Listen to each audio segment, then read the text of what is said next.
Getting to Know You. Interviews with denizens of the void. A talk show is broadcast to skyboxes in Zog. It opens with Pixie Pop heading out onto the stage. And as she gets out, the lights can be seen dimming, shining a spotlight on her. Hello, my little pops. Are you ready for Pixie Pop? Let's talk about getting to know you.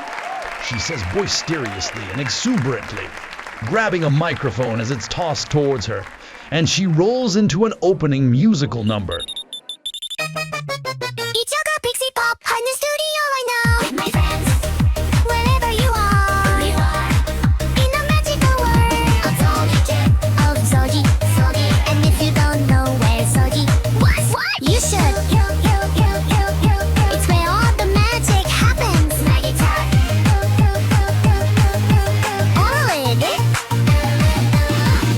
And this is the part of the show, my little pops, where I get to know you on my phone. That's right, it's Pixie Pop. I wanna get to know you. Pixie Pop and me. Hello, welcome, little pops. It's Pixie Pop, Pixie Pop. Getting to know you. It's Pixie Pop. I love my little pops.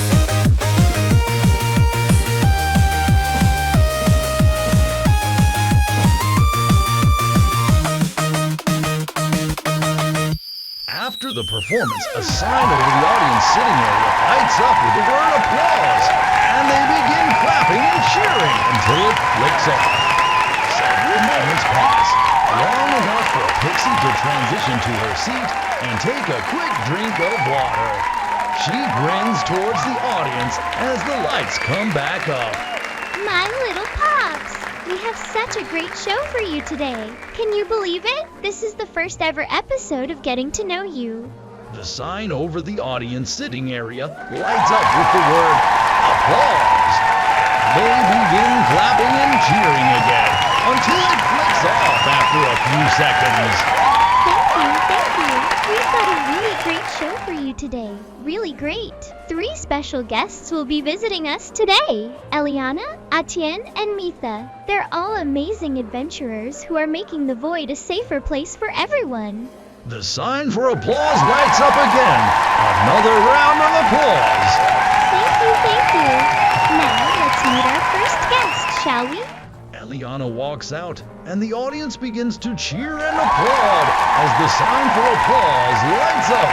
Pixie grins and walks over towards Elliana as she walks out, offering a handshake to the woman while making sure to not cross herself so that it will pick up well for the scry boxes. A grin pushes up onto her face as she speaks softly and off mic. Hey, Elliana.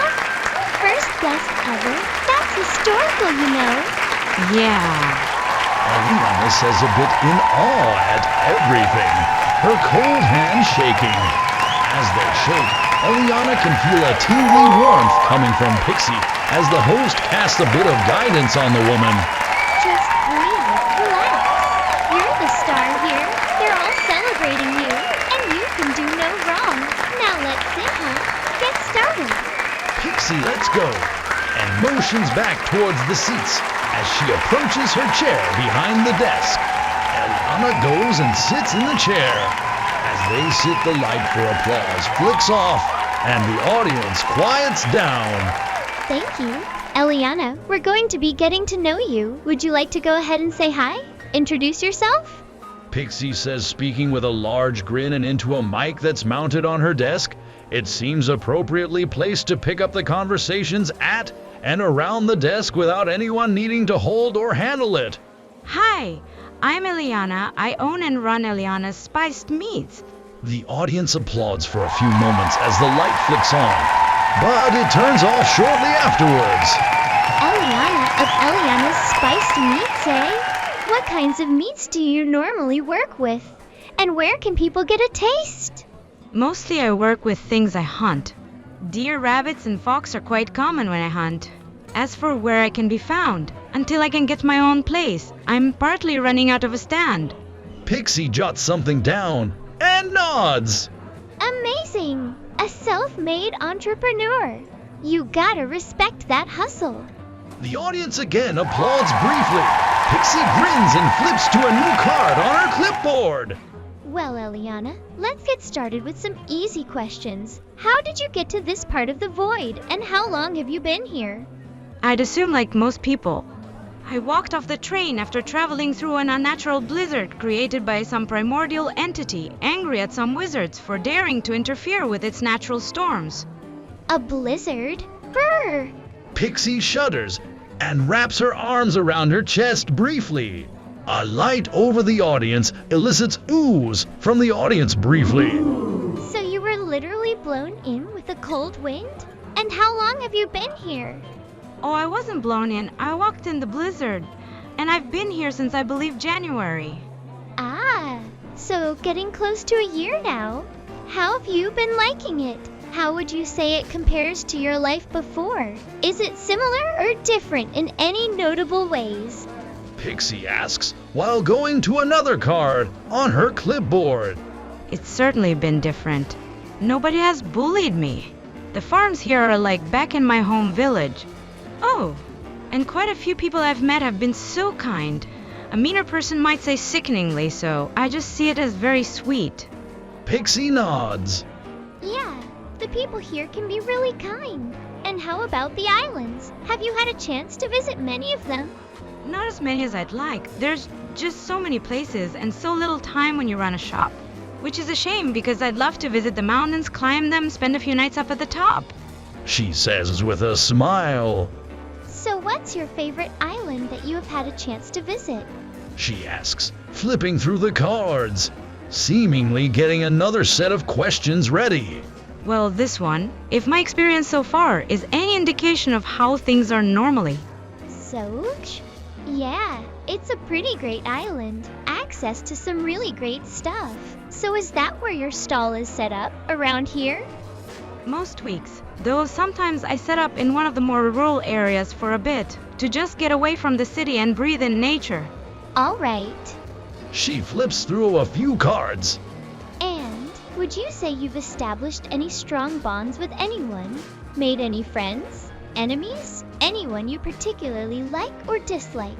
I've not been on adventures with the same people to form many bonds, and I mostly keep to myself, though there are a few people I like. Though I must admit, I'm terrible with names. Ah, ha ha ha.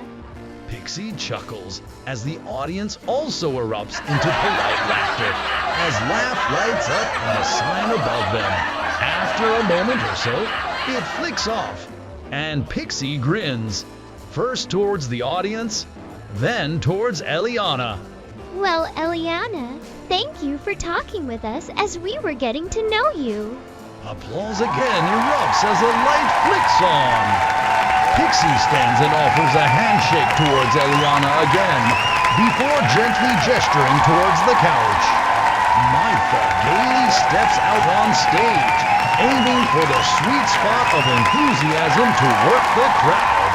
She waves at the audience with both hands like they should all know her already, then gives a little twirl to send her robes spinning and give everyone a good look at her decorated shield, Palisite Comet on her hip, and her other adventuring gear. After hamming it up for another half breath, she crosses the stage to her mark to greet Pixie. As Meitha walks out, the crowd begins to cheer and applaud as the applause sign lights up. Pixie grins and steps towards the woman, reaching out to shake her hand while speaking softly. Hey, Meitha, you ready for this? Pixie asks softly as Meitha daintily takes Pixie's hand and shakes it, still smiling. Very. Just signal if you want me to tone it down or keep working the crowd. You're doing great. It's your time to shine, so ham it up like a pig if you want. She chuckles and motions over towards the seats before approaching her own chair behind the desk. Drink Pixie Pop energy.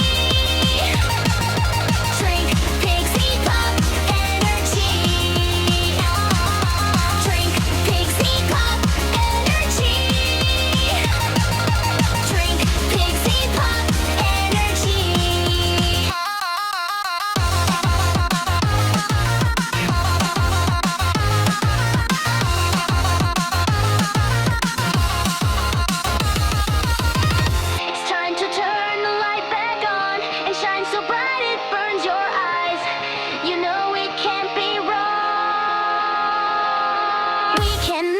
dreams come true. So drink the drink and you start to fly.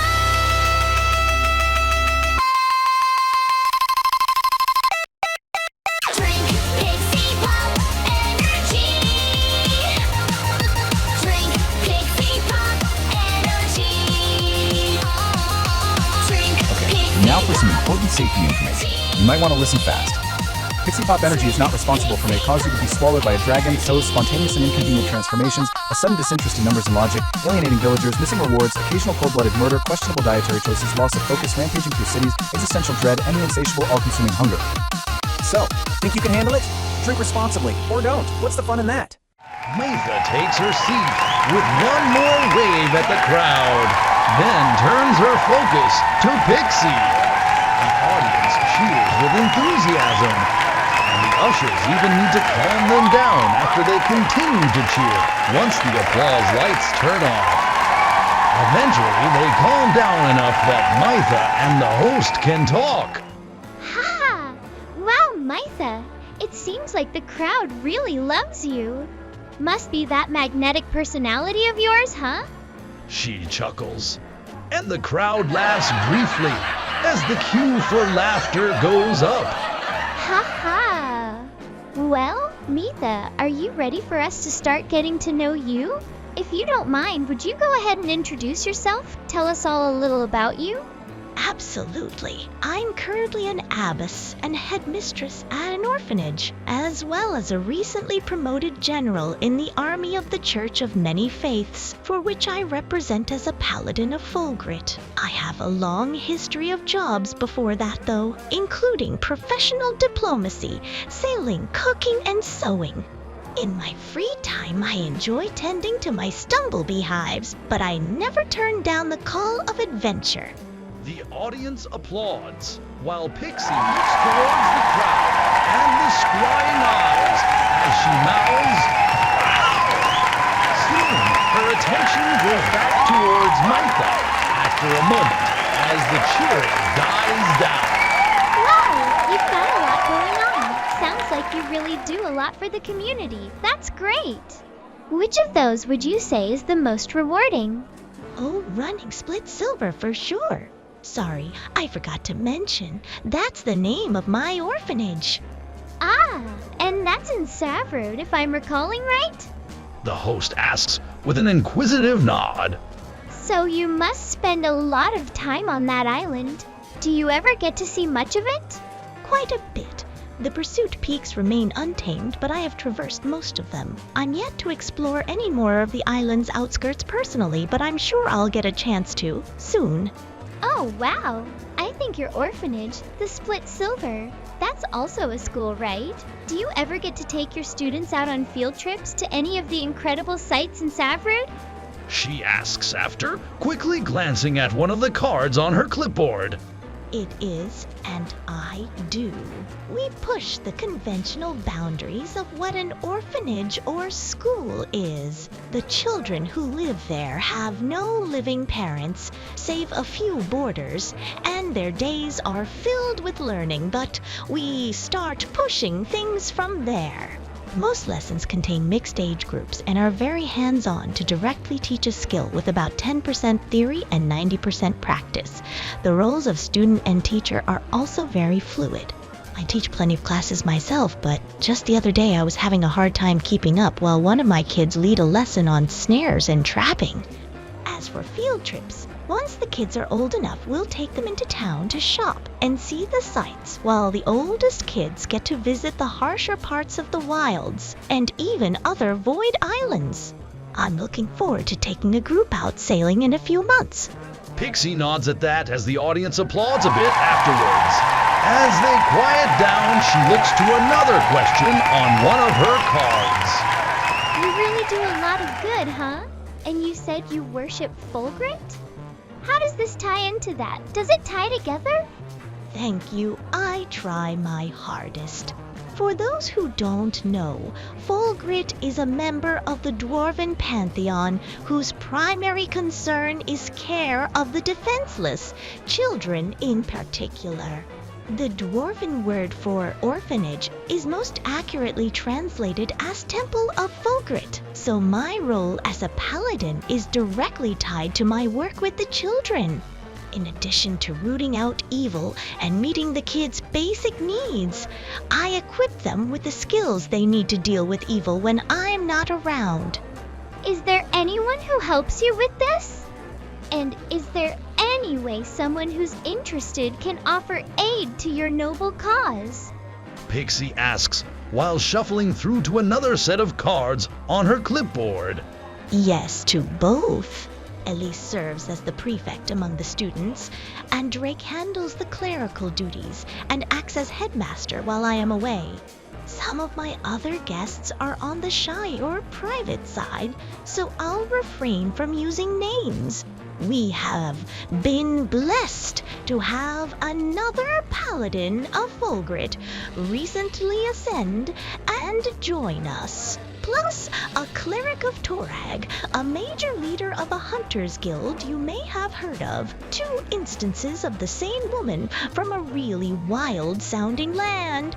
The cutest little one-of-a-kind fluffball who really doesn't know her own strength. I could go on, but we have many permanent, semi-permanent, and regular residents. For anyone who wishes to help, the best thing you can do is spread smiles and be there for your neighbor. Prepare yourself to help, and you won't be caught out when the need arises. The goodly folk of the void can all band together, and it's something magical when it happens. The host smiles and nods along as the audience applauds afterwards, the light turning off after a few moments. What a heartwarming message, Meitha. Is there anything else you'd like to add? Any shout-outs or words of wisdom? I just wanted to thank you again for having me on, and tell everyone at home to keep making the next right choice and loving life. It's been my pleasure getting to know you. Pixie grins and nods at that, reaching over to shake Meitha's hand again as the audience applauds. She gestures towards the couch to have a seat next to Elliana before getting up from her own chair. Suddenly, a row of agents from other timelines start appearing in a path as a young man heads toward the couch. They are all waving, assisting him in an epic entrance. He waves and bows on his way to the couch, with the versions of himself from other timelines patting him on the back before disappearing, leaving him alone again to sit down.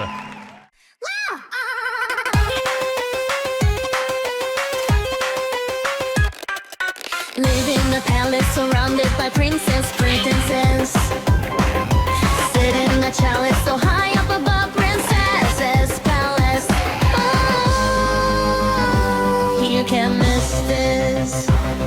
Be treated like royalty. Love princesses' palace.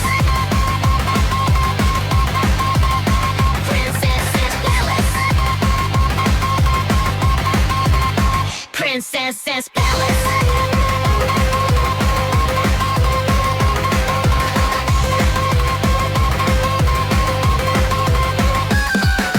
Treated like royalty, you're born to be. Living so fancy and you're born to be. Classy, sassy, homie, girl. The Princess's Palace.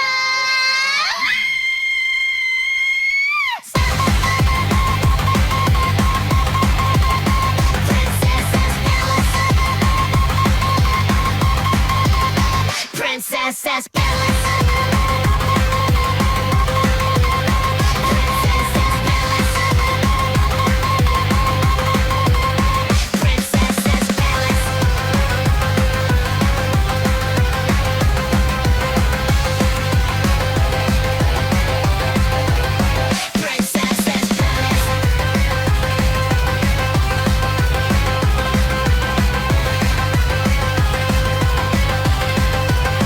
Princess's Palace.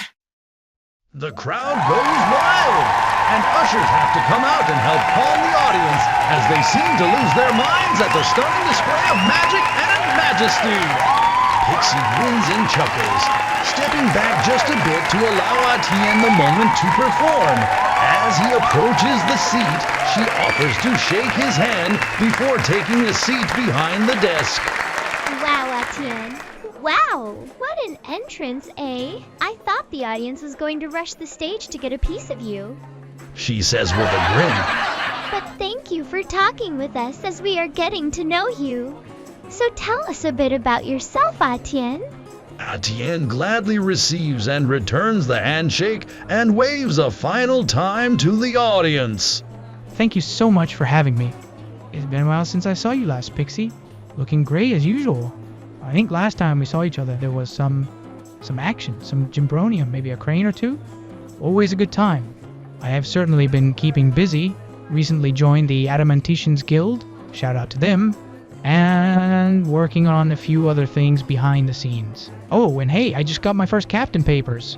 I'm now a captain of a beautiful new boat and business, the Entropy's Wake and Dockhouse Shipping Company. The audience applauds briefly before the light is flicked off. Wow, you certainly keep busy. Would you like to tell us more about that shipping company? Are you operating on one of the islands? We are actually preparing to travel to a brand new island, though I'm not sure what to expect. It's kind of a long story, but I recently had some adventurers travel into one of my memories to help me figure something out about my days at Killerodian Academy, and well, we kinda ended up creating what I think is a new anchor zone in the outer rings of the void. I'm preparing an epic expedition as we speak. You should all see requests for help and recruitment adverts posted on all the message boards around town in the coming weeks. Nodding along, Pixie continues. Ah, so it sounds like you operate in the void. That's fairly impressive. If an adventurer was interested in adventuring with you, or if someone was interested in hiring you for a job, how can they go about that? Just the message boards, or is there a more direct way? Yeah, for now, look for the message boards for guidance, but we will be flying to the new island soon. I brought a painting I made of what the new Anchor Zone Island looks like from the train station. Some sort of blob of water, like maybe an ocean of some kind. There are rumors of some kind of sleepless coven operating there, stealing people's memories. We encountered a new race, and I, or at least a me from another timeline, seems pretty involved in all of this. So if I caused any of this, I am bound by my honor as a samurai to fix it. Besides, someone I lost long ago might be there waiting for me. A lost love on a forgotten world? How dramatic! How daring! That sounds like something out of one of my shows. The audience laughs for a few moments until the light flicks off. So, how long have you been in the void, Etienne? Oh gosh, asking a cleric of Shaika about time. Well, in self-time, probably 6 months or so, but in actual time, who knows? There doesn't seem to be a set passage of time here in the void, and it could change depending on which direction you walk. I've met myself in the future, though, and I'm not always here, so I guess that is promising. So, you've met other versions of yourself? And I know we've run some jobs together. Have you met anyone else? Anyone you really enjoy working with? Oh, just lovely people here in the void, truly. Never before have I seen such a collection of talented individuals in one place. Truly, honors to all of you. He points to the scrying devices as he talks and cheers to the audience. So, a cleric and a strict code of honor? Ever consider life as a paladin? I have actually a few times, though it's tough in my line of work. Each reality that I deal with has different laws and rule sets. It's hard to stay lawfully minded as I travel the timeways. I must remain in a bit of perceptional flexibility. Besides, it would sever my connection to Shaika, which I hold very dear. Flexibility is important. Saves a lot of effort. The new island sounds fascinating. I'm sure you've got things handled, but if you need extra hands, I can bring at least 2. Meitha punctuates her words with an illusion spell that makes her hands appear to split into 4, with 20 wiggling fingers. Absolutely. Always looking for more. It looks like there's a new sea to be tamed out there. Pixie flips through her cards and nods. So you try to stay flexible, but sounds like you're generally good and as lawful as possible. How do you feel about working with those who are more chaotic or unlawful? Well, to be completely transparent, I think too much law and order is a negative thing. We must embrace a bit of chaos to fully balance not only our lives, but to balance our emotions. Shaika teaches us that alignments are meaningless from the perspective of a time walker. In one timeline you're good, in another you're evil. In another you are chaos and, well, you get the point. There are other timelines, but you are all of those people. It's the psychosomatic manifestation of entropy. Each alignment is a different colored piece of sand. When you are observing one piece of sand, of course the color matters and is observable. But from the perspective of time, it sees all the different colors of sand, and instead of being individual, it is one observable color, all mixed together. Entropy. He pauses for a moment, letting his strange explanation marinate for a moment. As a time walker, I selfishly want to be on the good timeline. I don't know if I am or not, and the odds of it are practically impossible, but the longer I live this way, the longer I feel like I do have some sort of power to shape my world for the better. I can choose to be a force of good just as I choose to be on the good timeline. Now, call me naive, and this is all perspective and philosophy, of course, but damn it, if I'm not going to continue to live my life that way, making sure this is the best possible timeline. Wow, that's a lot. You've really thought about this. Pixie nods a few times. So, would you like to tell us all a little more about Shaika, how you came to follow her? Well, a long time ago I lost someone dear to me. I became obsessed with time, wanting to change it, but alas, the first rule of time, of course, is the time traveler's paradox. One cannot change the past without undoing the future that sent you back in time in the first place. Instead, Shaika teaches us to respect it and come to peace with it. We must preserve the timelines, the entropy that I described before. Little things here and there cannot disrupt entropy. It's bigger than that. But we have to make sure that the sands freely flow and, most importantly, freely mix. Shaika is one of the eldest of the first world. She has learned from herself in the past and the future, giving wisdom and insight that not even the oldest of creatures could possess. She is many, not just one, and that allows her to exist in all stages of the world, at all times, at all places. She teaches us to learn from the past, not change it.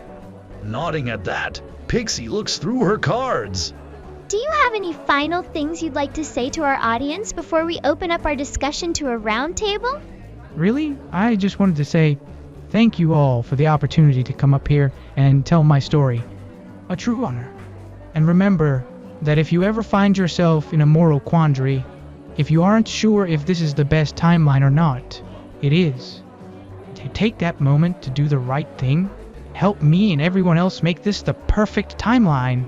Pixie grins and claps gently as the light comes on and the audience applauds. Some stagehands quickly rush out and make sure all the guests are content, checking if anyone needs relief, food, or similar. Atienne gives them a thumbs up, noting that he is good to go. Meitha takes a water bottle from under the couch and drinks a bit to keep her voice fresh, then stretches and shifts her position just a bit, then gives a nod and thumbs up. Elliana stretches a little bit and stifles a yawn, asks for a plate of cookies, then repositions herself. Soon enough, a stagehand comes out with a platter of various cookies and puts it on the table in front of the guests. Fire burning in the night to make the weapons choose and armor shine bright. The hammer, the apple, and the fire. The sword of his brow and his desire. Fight, fight, fight, fight, fight, fight.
the scrying eyes and audience after a few moments. Welcome back to Getting to Know You. Tonight our guests are Meitha, Elliana, and Atienne. It sounds like all three of them have business ventures of some sort. She turns towards the trio at this point. Where do you folks see businesses progressing here in the void? Any ventures that you feel like are safer bets? Any risky moves that could have big payoffs?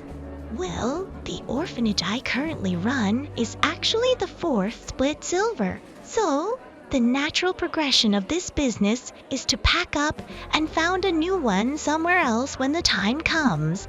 I still visit the old ones occasionally, but there's not much danger left in their worlds. At least not the type of danger that I am suited for. I think my affiliation with the Church of Many Faiths has been a real boon, and any advancements within that network seem like a very safe play. I have too many people to take care of to take any major risks outside of an emergency. I'm not really in it for the money, honestly. I just love boats ever since I was young. But as far as risk, I'm risking everything going after this sleepless coven on the uncharted new island. Could be anything there awaiting us. Pirates, krakens, more of this strange new race, the Menemos and hells. Maybe even a nightmarish kraken witch cube? Whew, that's scary. I've thought of setting a place high in the mountains for people to get away and get more in touch with the wonder and joys of winter. Elliana grabs a cookie. Though it'd definitely take some time and money to fully build. Then there's the question of what to staff it with and what to serve, plus what to add to truly make it mine. She takes a big bite out of the cookie. It'd definitely be a big risk in more ways than one, but the rewards would undoubtedly be worth it in my opinion. Nodding at that a bit, Pixie picks up. I know Meitha mentioned her orphanage is near a mountain, and you're interested in setting up shop on or near one as well. Maybe that's where the trend is going, getting out of the cities and developed areas and more in touch with nature and calming locales. But getting further away from civilized areas is going to subject you to more monsters, most likely. She pauses for a moment before continuing. So how do we recognize a monster? What separates them from people? Is there a difference? And how do we protect ourselves? I know we are rather capable fighters, magics, and martial skills, but how could an everyday person protect themselves? I don't know about the other two, but in my experience, the difference between monster and person is a thin, frail line. Everyone comes up to it at some point in their lives. She takes another cookie. Usually in times of desperation, sometimes boredom, sometimes opportunity, and some are born on the threshold of that line. She holds the cookie in two hands. A helpless animal, a defenseless person trapped in a dungeon with dwindling food stores, or even seeing a loved one stricken down, the other side calls, promising to make everything easier, and the person must choose whether to keep them all or break it down. She breaks the cookie in half. And in that moment, they've irreversibly changed who they are. The feelings they have after are like a high that some can't control. They become savages, mere beasts, in contrast to others. There's those who can hold back for a time, but then they feel compelled to act once more. But they hide themselves amongst the people, have jobs, careers, and even go on adventures. She eats one half of the cookie. And then there's the kind who consume it. Much like the latter, they hide. Though unlike them, the air of this person has definitely killed in cold blood. Either doesn't trigger, or their personalities and how they act or treat others make people second guess their gut feelings. She eats the second half of the cookie. In the end, it doesn't matter the durability of the shield or sharpness of the blade or even the spell. What use is something like that when you've put them up because you're chatting and laughing with the monster who you've known for years? I refuse to believe that we are made monsters. We make ourselves monsters, yes, but I refuse to believe in the popular unredeemable made from evil. It's convenient for us adventurers. We want to know that something is evil and kill on sight because we want something from them. We want the experience of the kill, we want their loot, and we want to vent our frustrations from other aspects of our lives. Diplomacy is so much more complicated, but it's so much more important in my opinion. When you tell me a demon is made of evil, I would show you lore of those that turned away and broke free from their nature. But we don't always give diplomacy a chance. We want the surprise round more than we want someone who may just be hungry or cursed to be free of that burden, because not all of us have the time. But I strive to. I try to make the time to make things right. Because I told you all already, I choose to make this the best timeline, and in the best timeline, everyone gets a chance to make their choice. I think our feelings are pretty close. To me, a monster is a moral being that is so weak, it cannot find satisfaction within an ethical framework. It can be physical weakness, intellectual weakness, or spiritual weakness, but deciding to remain weak instead of becoming strong enough to revel in life's struggles is the very root of evil to me. Evil is weakness, and complacent weakness is evil. I'll add that my exact words were chosen carefully, and if you feel yourself reacting to them, it may be good to examine them closer. Meitha smiles warmly. Can you tell I grew up around dwarves? Dwarves, huh? Pixie considers for a moment. So you are saying that nurture is one of the most important parts of development for a growing mind? Her attention goes to the others. How about the two of you? Thoughts on that? Care to share about your upbringing and how that may have impacted your current views? I was raised in the mountains of the Wall of Heaven in Tianxia, among the others of my order, the Order of the Dragon. They taught me that helping others will achieve greater results than helping yourself. But then I took a caravan over the spine of the world before falling to Opera, where I spent my school years at the Kithrodian Academy. I thought I had lost those memories, but luckily new friends here in the Void helped me get them back. I'm ever so grateful for that. Yeah, nurture is critical and can overcome just about any nature. I come from a nice little farming village, and I'll admit nurture is a critical factor in what makes a person. She looks between the others, while tapping the table, seemingly in thought. However, oftentimes in moments of desperation, even the most civil will commit heinous acts. Here's an example. Let's say there's a group of people are trapped in a collapsed cave. Water and food is getting low. They don't know if help is coming or not. In a perfect world, they'd be found before anything goes wrong. However, there's no such thing as a perfect world. Eventually, a choice will need to be made.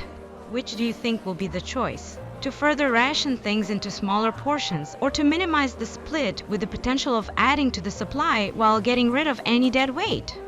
Ah, the perfection paradox. My favorite from philosophy too. Perfection can only be approached and never achieved, because perfection for one is not perfection for another. Example, a lion eating a gazelle is perfection of nature's cycle, life, death, carbon exchange. But of course, the gazelle being hunted and eaten alive is far from a perfect day in its mind. But we Shikens don't look at nature systems and perfection from a single timeline, but rather from a zoomed out entropic state. We see cosmic entropy itself as perfection, all timelines at once, all decisions, all outcomes. They create the true perfect system. Life, death, exchange of carbon, exchange of anima. So, I would challenge your thought that there is no perfect world, and say that a world that exists, however fleeting, is perfect, and we simply need to expand our understanding of perfection to see it finally achieved. Pixie nods. I'd like to end with some closing thoughts. And I'd like to remind our audience, both in the studio and watching us from their skyboxes, no matter how bleak, how rough the world seems, no matter the challenges, strive for doing the best you can, achieving the most good achievable. Don't give up, and don't lie down in the mud. You're worthy and stronger than you may ever realize. If a monster like me can be a hero, then anyone is able to achieve greatness. Her attention goes towards the others. Any closing thoughts, wishes for our audience? I would agree and applaud you in that sentiment, Pixie. Etienne cheers, shaking his clasped hands in the air. We are only the monsters that we make ourselves to be. Defy what you were made to be, and be who you want to be. And Well, if you want it to be a monster, then there are certainly timelines for that as well. But I have hope. Hope that you will all join me in making this the best timeline. So, just be you. The you that you used to be. And, sincere thank you for, giving us this wonderful platform to speak to you all today and hear our stories. I hope you all have a wonderful time, that this coming winter treats you well, and that you look forward to news of my mountaintop experience. Elliana says with a smile. I would like each and every one of you to strive for eternal personal growth. Each day, don't go to sleep until you've done something to make yourself more like the person you want to be. A prayer, a push-up, a page written or read, a favor that can't be returned, or a thanks you forgot to give. You have a duty to be the best you that you can. Pixie nods towards the guests and then smiles towards the scrying eyes and audience. I would like to thank you, my guests, Meitha, Elliana, and Atian, for coming in today. I'd like to thank everyone who sent in questions, our audience, all my little pops, and most of all, She points directly ahead, perhaps towards a specific scrying eye. I would like to thank you. Pixie gets up from behind the desk and begins to perform a closing number.